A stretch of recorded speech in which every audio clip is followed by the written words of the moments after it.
So, Trevor Lawson, we're going to review Super Saturday. How are you, Trev? Good, Mark, good. Pretty good day then. How'd you find it?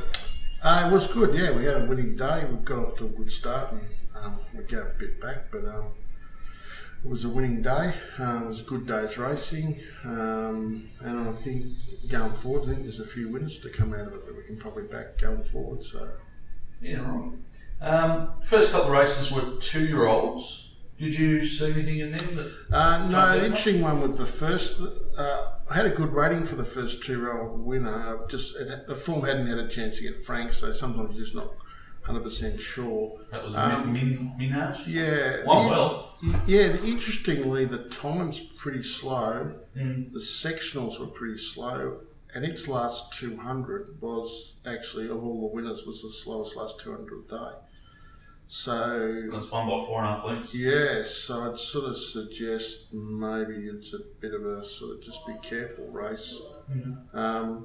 Tempo-wise, sort of the first 600, if you sort of convert it, the three sprint races were all roughly the same tempo early, and then it ran much slower time than any of the others. So just sort of to the eye, it looked like it went fantastic. I'd probably suggest, you can probably, it's got, the only one you would take out of the race, and I'd say probably the second horse may have had enough now. It's been up for a while, and sort of just maybe the others as well. But time-wise, was pretty plain. Yeah, okay. Yeah. Race 3 was over the 1400. Which Ben won fairly comfortably in the end.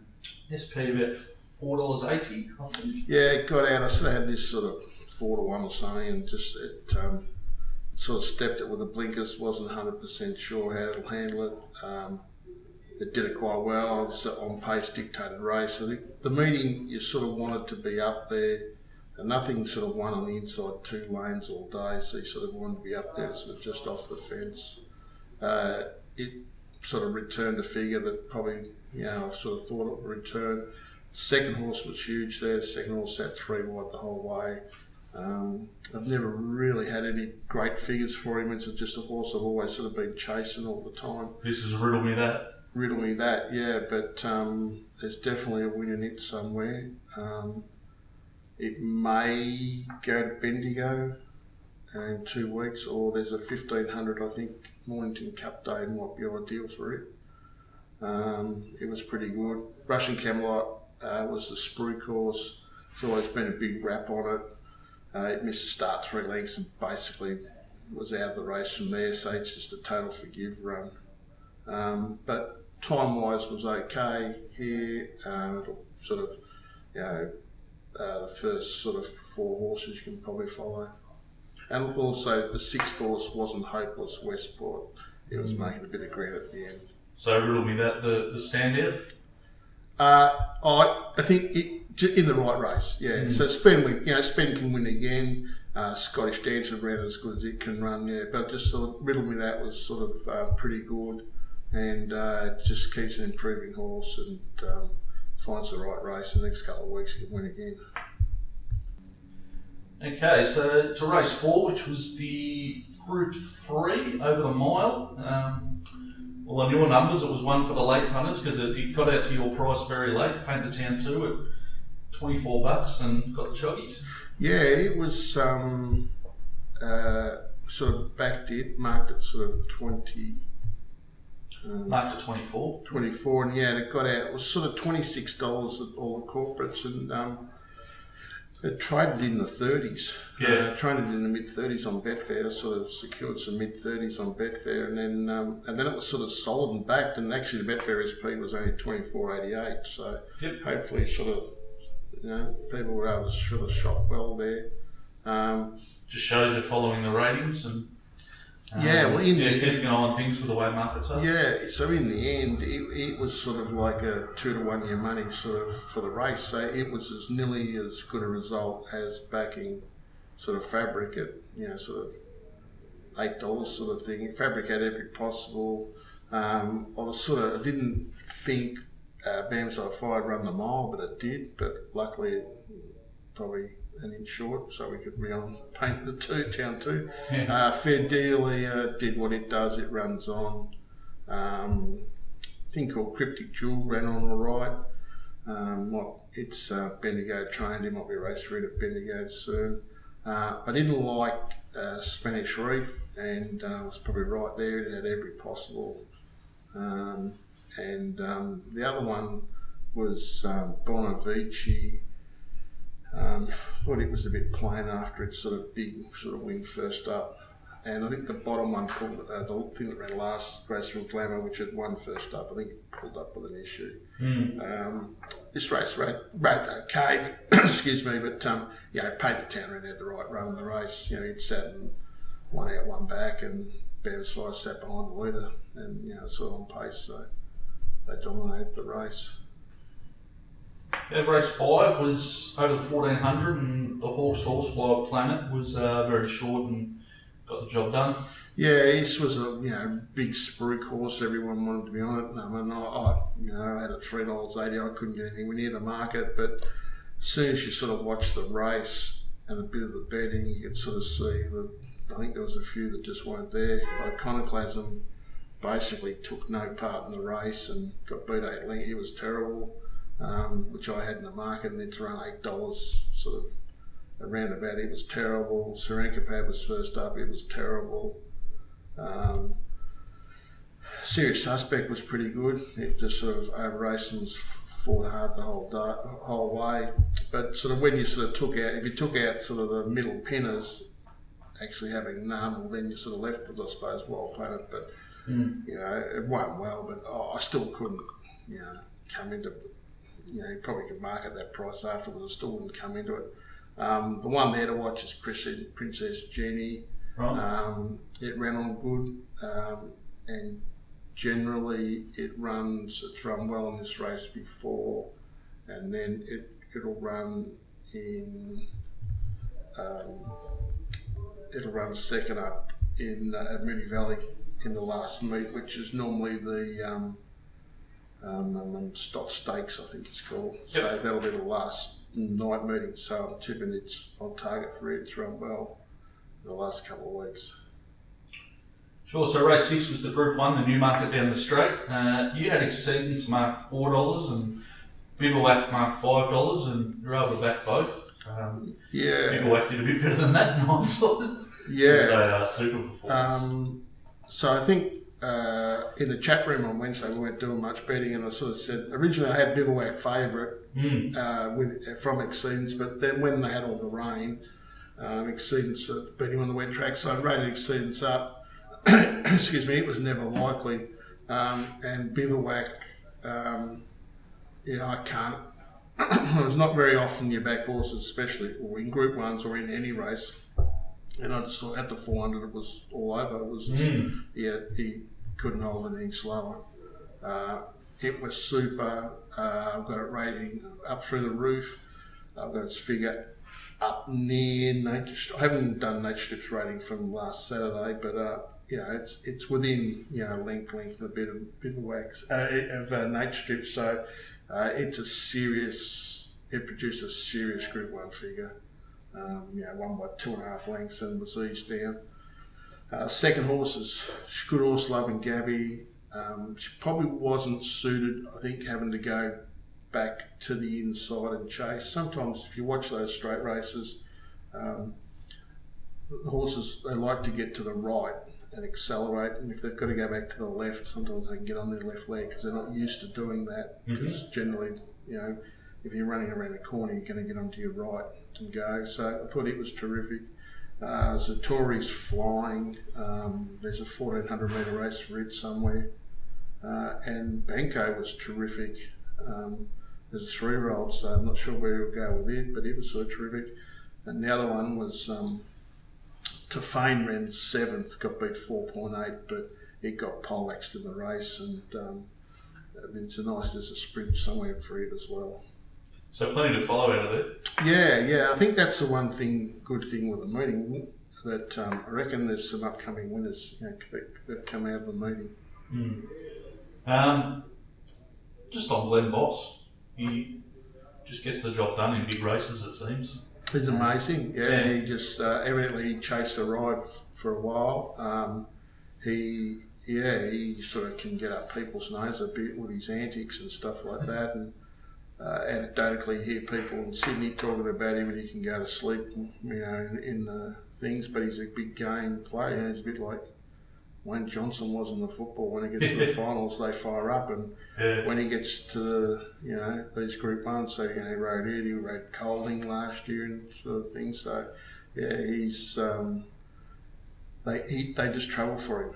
I think he's good at riding good horses. Sounds silly, everyone, but they just travel for him. And I suppose he's not a very strong whip rider, but he doesn't look as strong. Sometimes he doesn't look like he's getting a lot out of him. So those better horses that are giving you everything anyway, he doesn't have to urge them along. But this horse, he just had a stranglehold on this horse until it was just basically, well, when am I going to let it go? And you could tell all the others were off the bit. It was good, So the other one ran well there. It's G-Trail ran Drew Chase. She ran to its figure. It's an honest horse. Yeah, so Boss, good on good horses, but so definitely gets the best out of them. So yeah, gives them every chance. Yeah. So race 7 was the Group 2 CUNY over the 1400, the 3-year-old fillies. Rubisaki was favourite and got the job done. Pretty short though. Yeah, I thought this was short odds. Sort of got this race wrong. I sort of liked Ted Lee in the run. I was very happy. It pushed out at about the 400 and I thought, home you go, and it just plotted. So I think that first figure that I had for it coming out of the fast run race might have been a spike for it. Rubisaki's just a line chaser, she's probably suited by the game on the cutout, but she sort of tracked into the race well, got onto Pretty Brazen's back, which ran second. Pretty Brazen basically ran to what she does. The good run there was for Shino. He missed the start, got back, was sort of held up, coming to the 400 and got off heels and flashed home. Again, I think this has been not a bad race with a sort of few coming out of it. The other one, horse called Salika, it's running way out of its class. Yeah. But I think there's a race for it somewhere back in class, back to sort of normal Saturday. It's probably not a bad race. So we sort of didn't get this right, back 10, and then the other two back South Bank and Sassy Salatage ran second last and last. I think must have pulled up with issues. So they were poor, but the winners, sometimes you sort of just got to give them a bit more credit than you normally would, because winners win and losers don't. Sounds silly, but it's true. Absolutely. Race 8, the Australian Cup, 50 stars, just let down beautifully. And I had a big figure for it the week before, and easily could have had it sort of around the $6 sort of something mark, but I just saw 7-day backup. It had done it twice, never really done it that well. It had 2 runs at 2,000 but rode it down both times. It does fly at Flemington, got to give it that, and also drew 13 of 14. So I just took half a length off and had it sort of $9.50. That's where you sort of can be, out a little bit. Didn't really like Regal Power. It ran terrific as well. Sort of was on Avilius. It sort of got in the wrong gun. It was on Kingswell Dream. It drew barrier 1, but it was terrible. But so that going forward out of the race, 50 stars was second last. It was just huge. There's a lot of talk about Regal Power going too quick. I didn't really.